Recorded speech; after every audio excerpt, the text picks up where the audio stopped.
We're here to take that stack of sources and really distill it down into the essential, fascinating bits. And today, we've got quite a challenge, actually. Oh, yeah. What's that? We're trying to square this deep historical enigma with some amazingly precise dates. Okay, I'm intrigued. Who are we talking about? Aphrahat, the Persian sage. Aphrahat, right.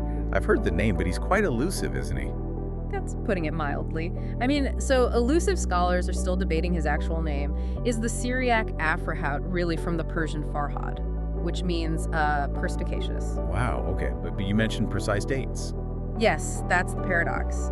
His only surviving work, the Demonstrations, gives us this incredibly clear dated snapshot, right from the middle of the 4th century CE. Really turbulent times. So that's our mission today then. Unpacking those 23 discourses. They were written in Syriac, right? Between 337 and 345 CE. Exactly. And we want to contrast the complete mystery around the author's life with the absolute goldmine of dated testimony in the texts themselves. Especially about the Sassanid persecutions, I gather, and what life was like for early Syriac Christians. Precisely. And just to give you a sense of the mystery, we know basically nothing for sure about his life. Nothing. No birthplace family? Nope. Not even a title we can definitively pin on him, which, leads to later traditions trying to fill the gaps. Like what? Like the claim he was an abbot at the famous monastery of Marmatai, but that's pretty much anachronistic, doesn't fit the timeline. Huh. So it's a historian's dream for the dates, but a nightmare for the biography. You got it. Perfect dates. Zero bio. Okay, let's dig into that precision then, the timeline. This contrast you mentioned, personal mystery versus dating certainty, that's what makes him such a valuable historical source. Absolutely. He's a really reliable witness because he literally ties the writing dates of his works to the reigns of specific rulers. King Shapur II, the Sassanid ruler. Yep, Shapur II, and also what he calls the Greeks, likely meaning the Roman emperors, so we can place his writings very accurately in time. And this helps trace his thinking, how things evolved. Definitely, because his writings fall into 3 distinct groups, written at different times, and you can see a clear shift in focus, even tone. Okay, break that down for us. Group 1. Right, Group 1. That's Demonstrations 1 through 10, written right at the start, 337 CE. And the tone there. It's primarily pedagogical. He's laying out the Christian faith like a foundational guide. Structured, I read somewhere, acrostically. Yes, quite elegantly. It follows the first 10 letters of the Syriac alphabet, Aleph to Yod. He's basically teaching, outlining core beliefs. Okay, straightforward enough. Then what happens? Well, then there's a gap of about 8 years. And in 344 CE, he writes the second bigger group. That's Demonstrations 11 through 22, but skipping number 14 for a moment. Now tone changes. Dramatically. The gentle teacher becomes, a sharp debater. Much more apologetic, confrontational. Why the shift? You can really feel the pressure. His community is clearly suffering intense external hardship by this point. So Aphrahat shifts gears to provide tools for survival apologetics, arguments, ways to respond. Okay, so teaching turns into defending. What about the outliers, numbers 14 and 23? Right. Dem 23 comes slightly later, August 345 CE, and it feels different again. He sounds maybe tired, older. Really heavier themes. Yeah, big final concepts, judgment, blessing, mercy. And significantly, he explicitly dates this one by counting the years since the churches were destroyed and what he calls the great ravaging of martyrs. Wow, that really grounds it in the persecution. What about Dem 14? You skipped that one. Ah, yes, Dem 14. Also written in 344 CE, but it's unique. It's actually a synodal letter, meaning it's addressed directly to the bishops and clergy of the major center, Seleucus Ctesiphon. Okay, and what's telling about it? The way he writes to them, he uses the language of an equal, maybe even a superior. He's exhorting them quite forcefully to maintain unity, improve their conduct during this crisis. So the way he addresses them suggests his own position. Exactly.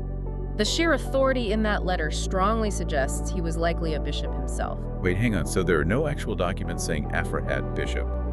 We're inferring this just from the tone and audience of one letter. Pretty much, yes. It's an inference, but a strong one, based on the context. That feels as a bit of a leap, doesn't it?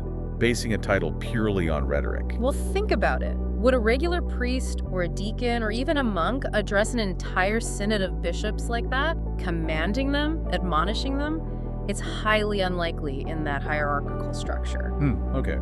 In the absence of a formal title surviving, the rhetoric itself, The way he asserts authority over other leaders becomes the evidence for his high standing. It's the best clue we have. All right, that rhetorical authority makes more sense when you layer in the history. You mentioned the Sassanid persecutions under Shapur II. That's really the engine driving this whole shift in his writing, isn't it? Absolutely. The historical context is crucial here. It explains pretty much everything about why his later writing moves from teaching to focusing on, well, intellectual and spiritual survival. So Shapur II, he didn't just dislike Christians. No, it was far more political for him. Remember, the rival Roman Empire had recently adopted Christianity under Constantine. So Shapur saw his Christian subjects as potential allies of Rome, a fifth column. Precisely. Perceived enemies within his own empire, potentially loyal to his main rival. And this suspicion sparked a persecution that wasn't short-lived. It lasted for about half a century. 50 years, wow, and it kicks off right around 337 CE, just as Aphrahat starts writing Demonstration 1. Exactly. The timing is uncanny. His writing career begins just as the pressure starts mounting. And you mentioned the sources show it didn't immediately start with violence. Right. The first phase, starting around 337, 338 CE, was more financial and economic, squeezing them. How so? They imposed severe extra taxes, specifically targeting Christians, and even more heavily, a double head tax on ascetics. Okay, so hitting the religious core and the general population economically first. Yes, that's a key insight. It wasn't just about creating martyrs initially. It was about economic submission, disruption. Making it hard for the church to function, to support its people, its charities. Exactly. It forced this immediate crisis. How do you allocate limited resources? Survival versus spiritual activities. The pressure was designed to make the church buckle financially. And then came phase 2. Then, around 340 CE, it escalated. Destruction of Christian buildings, church furnishings, which then led to more open harassment, murders, real violence. And that trauma comes through in Aphrahat's work. The shift from abstract theology to, like you said, surviving tribulation. Clearly, culminating in that final letter, Dem 23, where he's literally counting the years since the Great Ravaging, you feel the weight of that experience. So who was he writing for? Who was he trying to guide through all this? Well, he addresses some works to an inquirer, a friend perhaps, but a really crucial audience, maybe his primary internal audience, were the Covenanters. The B'nai Qiyamah. Tell us about them. Right. They were a distinct group within the Syriac church. Male and female ascetics committed to things like celibacy, often living under a communal discipline. Very important, sort of the spiritual heart of the community. And Aphrahat was connected to them. It seems very likely he was a member himself. He dedicates Demonstration 6 specifically to them, urging them towards right action, perseverance, especially during these hard times. They were the spiritual elite he needed to keep steady. Okay, let's shift gears a bit. Talk about his intellectual world. I know there's been this tendency, historically, to see him as purely Semitic, kind of isolated from the Greek-speaking Roman world. Yes, that view was common for a while, partly because his writing style is quite simple Syriac. It doesn't have that high-flown rhetorical complexity you see in some Greek contemporaries like the Cappadocian Fathers. But his writings actually show he wasn't isolated at all. Not really, no. That idea of isolation doesn't quite hold up. For instance, he writes about the persecutions under Diocletian in the Roman West. Which had ended decades before he was writing. Exactly. It shows he was aware of major events across the Roman-Persian divide. He wasn't writing in some sealed-off bubble. So Hellenistic influence, Greek ideas, they were just kind of pervasive in the Near East back then, regardless of borders or language. Pretty much. Culture and ideas traveled even across political fault lines. His simple Syriac style doesn't mean intellectual isolation. But what about his knowledge of scripture? Must have been extensive. Oh, immense. He constantly uses the law and the prophets, the Hebrew Bible. He clearly knows Paul's letters, the book of Acts, cites them effectively. And the Gospels, how did he use those? Now that's really revealing about Syriac Christianity at that specific moment. He uses both Tatian's diatessaron. The harmony, where the 4 Gospels are woven into one narrative. Correct. He uses that, and he also cites the 4 separate Gospels as we know them. Why is using both significant? Does it just mean he had access to different texts? It's more than just access. It tells us something important historically. It suggests that the textual tradition for the Gospels in his Syriac community hadn't completely solidified yet. Right. Meaning there wasn't one single universally accepted way to present the Gospel story. The harmonized diatessaron was popular, maybe even dominant in places, but the separate Gospels were also clearly known and used authoritatively. So he's drawing on everything available. Yes. Aphrahat, the wise sage, is utilizing all the textual tools at his disposal to build his arguments. It captures a moment of textual fluidity before things perhaps became more standardized later on. Fascinating. And the style of interpretation, this midrashic style people talk about, how does that fit in? That's absolutely key to understanding how he uses all this scripture. Midrash isn't just quoting verses. More interpretive. Much more. It's this creative, intentional weaving together of different scriptural texts, stories, and ideas to directly address the new problems his community was facing right then. Connecting old texts to current crises. Exactly. And this interpretive method strongly connects him to the Jewish exegetical traditions of the time. It shows they were breathing the same intellectual air, using similar ways to understand their sacred texts. Which brings us nicely to those cross-cultural debates you mentioned earlier. We have to remember, in 4th century Mesopotamia, these communities, Christians, Jews, pagans, they weren't living miles apart in separate zones. They were neighbors, living and working side by side. Very much so. Close public proximity. And so, inevitably, their different beliefs and practices would lead to public discussion, disagreements, sometimes conflict. It stemmed from interacting daily. At Aphrahat's more polemical writings, demonstrations 11 through 21, they give us a window into those debates. Absolutely. They show us exactly what was being argued about on the ground, particularly between his Christian community and their Jewish neighbors. What kinds of issues? Fundamental stuff. Things like circumcision, the right way to observe Passover, Sabbath keeping, who constituted the chosen people of God now. Big theological identity question. And practical ones, too, reflecting community distinctiveness. Things like the celibacy practiced by his covenanters, the nature of the Messiah, charity, how to understand the persecutions they were both facing, albeit differently at times. So was he arguing directly with rabbis, like the ones involved with the Babylonian Talmud around that time? Or was it more indirect? That's the big scholarly question, isn't it? Did he have face-to-face debates with the major rabbinic figures of the Babylonian academies? Or was his interaction more with, say, local Jewish communities, maybe Adibini Jews, who might have had slightly different traditions? And the consensus is? The sources suggest it's still debated. We can't say for sure if he was directly engaging the Talmudic sages. But contact was definitely happening. Ideas were crossing over. Oh, for sure. Whether direct or indirect, the arguments he addresses, the way he frames them, sometimes even using similar interpretive techniques like midrash, it shows there was significant cross-fertilization of ideas. He's responding to real, vigorous theological discussions happening in his local area. Okay, now here's something you touched on that sounds really interesting, maybe overlooked.